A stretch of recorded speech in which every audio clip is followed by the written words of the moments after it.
Welcome back to Postmortem, the podcast where we examine the darkest corners of crime, history, and the human mind.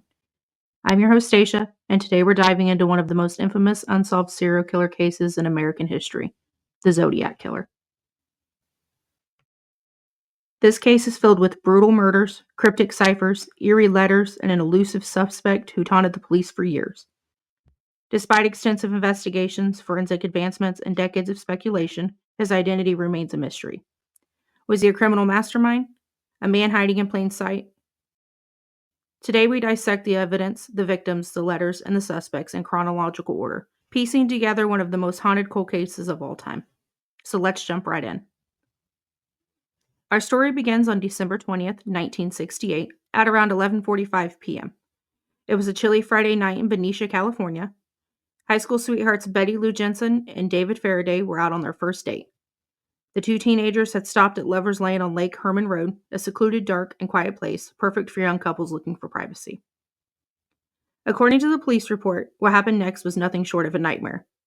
A car pulled up beside them. A man unseen and unknown stepped out. Shots were fired into the vehicle in an apparent effort to force them out. Jensen exited the vehicle from the front passenger door first, followed by Faraday. Faraday was shot as he emerged from the vehicle. Jensen was then shot as she fled on foot. It was the first date Jensen had ever been allowed on, and the crime shocked the community. The shooting could not be explained by Faraday's family, and Jensen's family was equally dumbfounded. The weapon was a .22 caliber semi-automatic pistol, and the ammunition was Winchester Western Super X copper-coated long rifle. There was no indication of robbery or sexual assault. While there were no witnesses, several vehicles were seen in the area just prior to the local resident Stella Borgs discovering the crime scene. While Faraday and Jensen are traditionally considered definite Zodiac victims, there have been many other theories in this case. In the early 1990s, former Vallejo Police Department detective John Lynch said the couple was killed because Faraday had learned of a major drug dealing and had been talking openly about who was involved. Other sources have speculated that Zodiac wasn't responsible because no taunting letters or phone calls were received until months after the murders. However, when Zodiac finally took credit for this attack, he provided many details that were not known to the general public. Perhaps Zodiac's sense of fulfillment following the Faraday-Jensen murders was so strong that he didn't feel the need to immediately brag to the media. For months, police had no leads, no motive, no suspects, but that was just the beginning. Now let's fast forward to July 4th, 1969. It's Independence Day. Fireworks light up the sky in Vallejo, California. Darlene Farron, 22, a young mother and waitress, was sitting in her car with 19-year-old Michael Mazzo at Blue Rock Springs Park. Suddenly, a car pulled up beside them. The driver turned off his headlights and left. But a few minutes later, he came back. This time, he stepped out, a flashlight in one hand and a gun in the other. Without saying a word, he started shooting. Darlene was shot 9 times. Mike was hit 4 times, but miraculously, he survived. He would later describe the attacker as a white male, stocky build with light brown curly hair. But the true horror was not over. Darlene was married and worked as a waitress at Terry's restaurant. Mike was single and worked as a laborer. Darlene's husband, Dean, was initially a suspect in the murder, however was ruled out once it was established he was working as a cook at Caesar's restaurant at the time. Darlene's first husband, James Phillips Crabtree, was also a brief suspect. According to the surviving victim, Mike, he and Darlene had parked at the isolated location to talk. A car, possibly a light brown Ford Mustang, or Chevy Cravair, pulled into the lot just a few feet away. A man with a flashlight exited the vehicle and approached them. There were no other cars in the parking lot. Thinking it was a police officer, the couple had their identification ready. Without warning, the man began firing at the couple. After 5 shots were fired, the man walked slowly back to his car. Mike screamed in pain, at which point the man returned and fired 2 more shots into each victim. It was at this point that Mike got a look at him. The man was white, 5'8" to 5'9", in his late 20s to early 30s, stocky built, with a round face and brown hair. No conversations between the victims and the man occurred. At 12:40 a.m., a call came into the Vallejo Police Department. The voice on the other end was calm, cold, and emotionless. "I want to report a double murder. If you go 1 mile east in Columbus Parkway, you will find kids in a brown car. They were shot with a 9mm Luger. I also killed those kids last year. Goodbye." The Zodiac had just introduced himself to the world.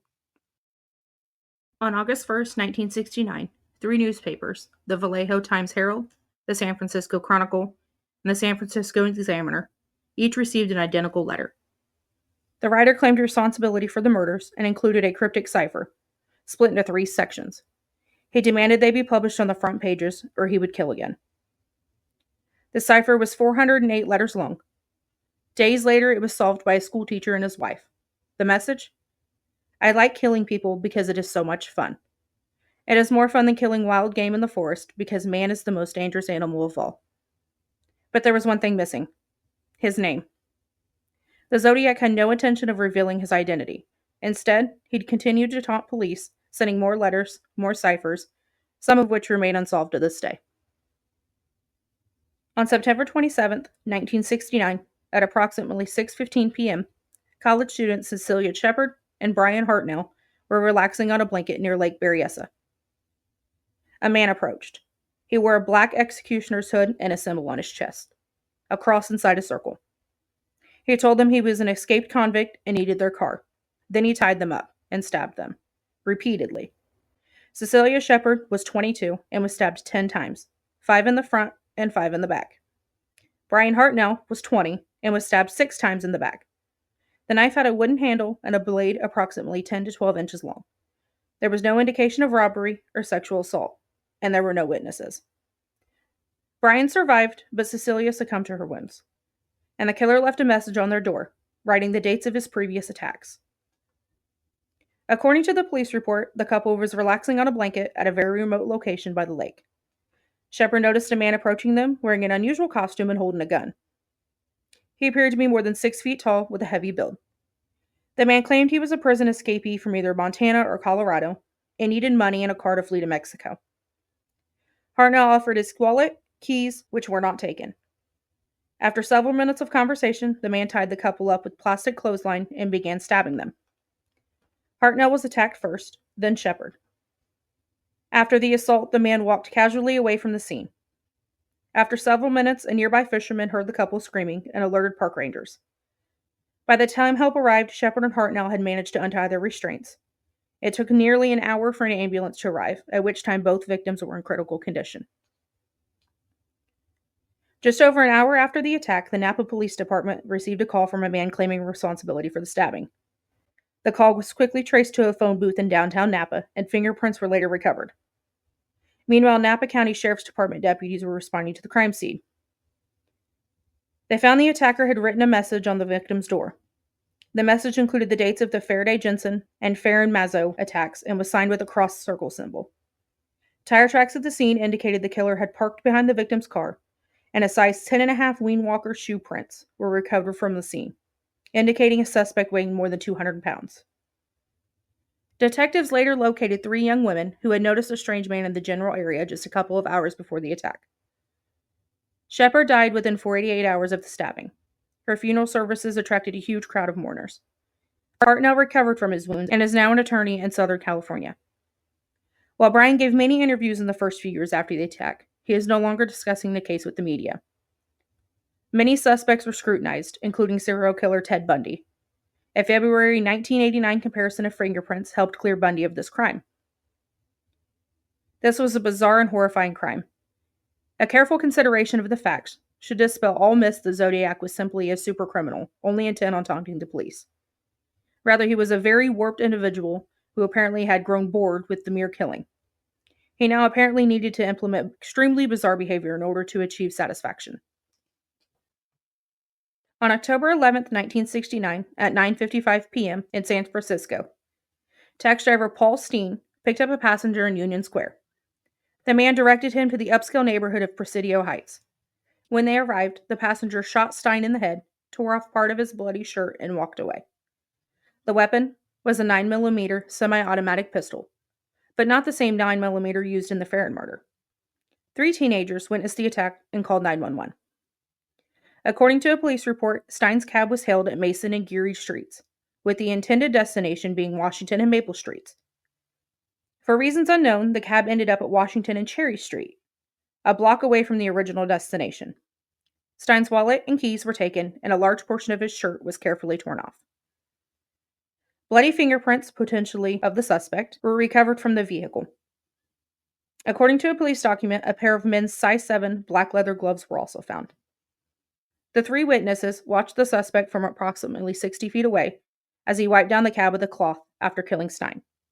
They called the police and described a white male, 25 to 30 years old, 5'8" to 5'9", stocky build, reddish-brown hair worn in a crew cut, and heavy-rimmed glasses with dark clothing. They last saw him casually walking north on Cherry Street. Unfortunately, the police dispatcher mistakenly described the subject as being a black male adult. As a result, when police officers Donald Folk and Eric Zelms minutes later observed a white man walking east on Jackson Street, he was never stopped and questioned. The officers did get a good look at him, however.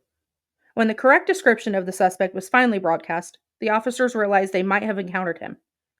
A search of the area where the man had been observed was conducted, to no avail. The man seen by Folk and Zelms was very similar to the suspect observed by the three witnesses. He was white, 35 to 45 years old, 5'10", between 180 and 200 pounds, barrel-chested with light-colored crew-cut hair, wearing glasses. The man didn't appear to be carrying anything, and no conversation between the man and the officers took place. The Stein murder was initially thought to be a routine cabbie killing, a robbery gone bad. Days later, the Zodiac sent a letter, and attached was a piece of Stein's bloodied shirt. The letter said, "I am the Zodiac. I shall no longer announce to anyone when I commit my murders. They shall look like routine robberies, killings of anger, and a few fake accidents." The last part of the letter said, "P.S. 2 cops pulled a goof about 3 minutes after I left the cab.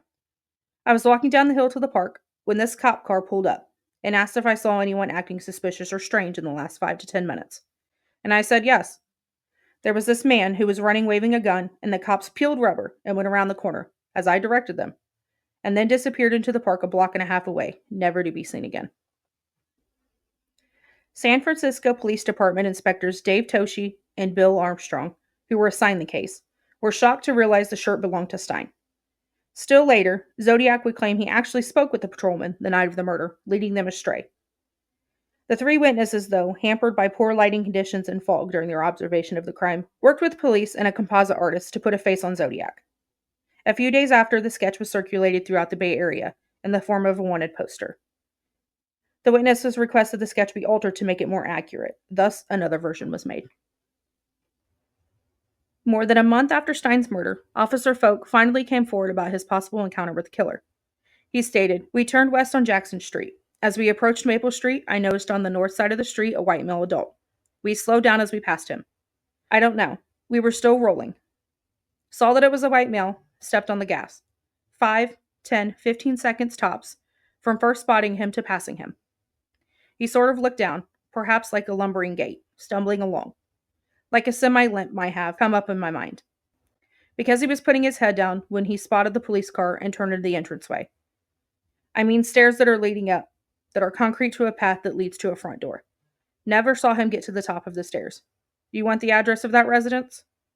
3712 Jackson Street." David Faraday, Betty Lou Jensen, Darlene Farron, Mike Mazzeau, Cecilia Shepard, Brian Hartnell, and Paul Stein are the only definite victims. But there were some suspected victims at the time. Ray Davis was 27. He was shot 2 times from behind in his own cab on April 10, 1962, at around 11:20 p.m. The weapon was a .22 caliber, and the ammunition was long rifle. This was 5 years before the first known Zodiac victim. After becoming estranged from his wife, David lived with his brother in a rented house on Tremont Street in Oceanside.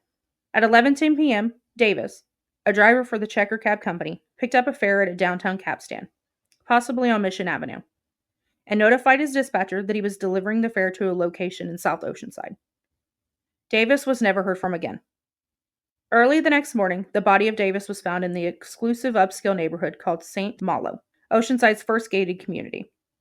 Davis had been shot twice from the backseat of his cab, one shot to his back and the other to his head. After dumping the body of Davis in the alley, his killer escaped in the cab before quickly abandoning it at 400 South Pacific Street. The exact dump site of the body was an alley directly behind 1926 South Pacific Street. The investigation revealed that Davis wasn't robbed, and police never could establish a motive for the killing. Was he a Zodiac victim? The killer of Ray Davis called the police in advance and warned them that he would be committing a baffling crime. Soon after Davis was killed, the police received another call from the killer, this time threatening to target a random bus driver. Servicemen from nearby Camp Pendleton were used to help guard bus stops. Even though by late 1969 the Zodiac Killer was making headlines throughout the country, no law enforcement agency ever noticed the many similarities between the unsolved murder of Ray Davis and the unsolved Zodiac killings. These eerie similarities include shooting a cab driver to death in the wealthiest neighborhood of a city, calling the police to take credit for a murder, contacting the police to warn of future murders, openly stating his intent was to baffle the police, making a bus the subject of a death threat, displaying no obvious motive for murder, and using both a .22 caliber weapon and long rifle ammunition in the same killing. With all of the similarities between the confirmed Zodiac attacks and the murder of Ray Davis, I see only two possibilities. The Zodiac Killer somehow learned of the Davis case and decided to copy it, or Davis was killed by the actual Zodiac. In a 1971 letter, the Zodiac Killer claimed he had many undiscovered victims in Southern California. Could Davis be one of them? While there is no available DNA in the Davis case, the possibility exists of using ballistics to prove the same .22 caliber weapon was used, which would give us definitive proof. For now, however, Davis is not considered a Zodiac victim. On October 30th, 1966, 18-year-old Sherry Jo Bates was beaten and stabbed multiple times with a short-bladed knife. Her throat was also cut. There was no evidence of robbery or sexual assault, and there were no witnesses. Sherry was visiting her college library, and police believe that's when her Volkswagen Beetle was disabled by her eventual killer. Her car was found approximately 100 yards from the alley where she was killed.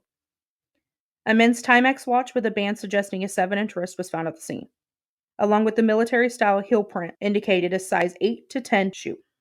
The origin of the watch was eventually traced to a military post, possibly in England. The shoes could have been sold at nearby March Air Force Base. Investigators established the watch was ripped from the attacker's wrist during the struggle. And although the watch stopped at 12:24, it's unknown exactly when the crime occurred. Bates died very quickly. The Zodiac was first considered a suspect in the Bates murder in October of 1969, when the Riverside Police Department noted similarities between the Bates case and the Napa County Zodiac attack and the killing of Brian and Cecilia on September 27, 1969. By November of 1970, the news media had gotten wind of the possible Zodiac-Bates connection, and both the San Francisco Chronicle and Los Angeles Times published lengthy stories. Zodiac detectives from the San Francisco Bay Area met with the investigators handling the Bates case, and the conclusion was made that the Zodiac was Sherry's killer. Eventually, the Zodiac sent a letter to the Los Angeles Times, postmarked March 13th of 1971, accepting responsibility for the Bates crime. As with the subsequent Zodiac attacks, the Bates case saw police taunting letters written to the newspapers. A confession letter was mailed anonymously from Riverside on November 29, 1966, to both the Riverside Police Department and the Riverside Press Enterprise newspaper, and included details of the murder that had never been revealed by police.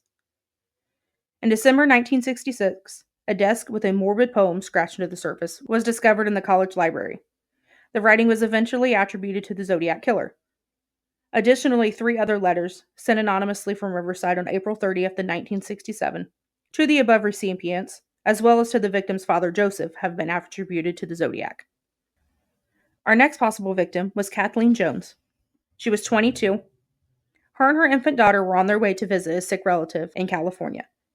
A man Jones later identified as Zodiac disabled her car as it was parked along the highway, then kidnapped her and her daughter. There were no witnesses. Jones' car was later found burned about 2 miles from where she claimed to have left it. Kathleen had pulled over because a man in another car had gestured that one of her wheels was wobbling. The man also pulled over and offered to fix the problem, and said he made it worse. When Kathleen pulled back onto the highway, the wheel came off. Once again offering to help, the man convinced her to accept a ride to a service station. However, the man drove her and her baby around desolated backroads near the town of Tracy for almost 2 hours, threatening to kill them. The man was approximately 30 years old, 5'9", 160 pounds, and had short dark hair, and was wearing heavy rimmed glasses and dark clothing. Clutching her daughter, Kathleen was finally able to escape and found a ride to a nearby town. Once at the police station, she spotted the Zodiac wanted poster and frantically identified him as being responsible for the abduction. Over the next few days, San Francisco's major newspapers, the Chronicle and Examiner, ran stories on the incident. And on July 24th, 1970, Zodiac mailed a letter to the Chronicle, apparently taking credit for the crime. So was she a Zodiac victim? While Kathleen claims her life was threatened, the police report tells a different story. In fact, of the 3 reports I've read, none detail any statements by Kathleen about being threatened in any way. And according to Kathleen, the police officers must have relied on memory when preparing her reports, as they didn't document any of her story while she was present. And even though Zodiac wrote a letter in apparent reference to the incident, he uncharacteristically failed to provide the details that would have clearly established his involvement. That wraps up part 1 of this episode of Postmortem. Today we took a dive into the victims of the infamous Zodiac Killer, but there's still so much more to uncover. Join me next time for part 2, where we'll explore the cryptic Zodiac letters, the prime suspects, and the many theories surrounding this chilling case. Until then, stay curious, stay safe, and stay vigilant. You never know what might be lurking just around the corner.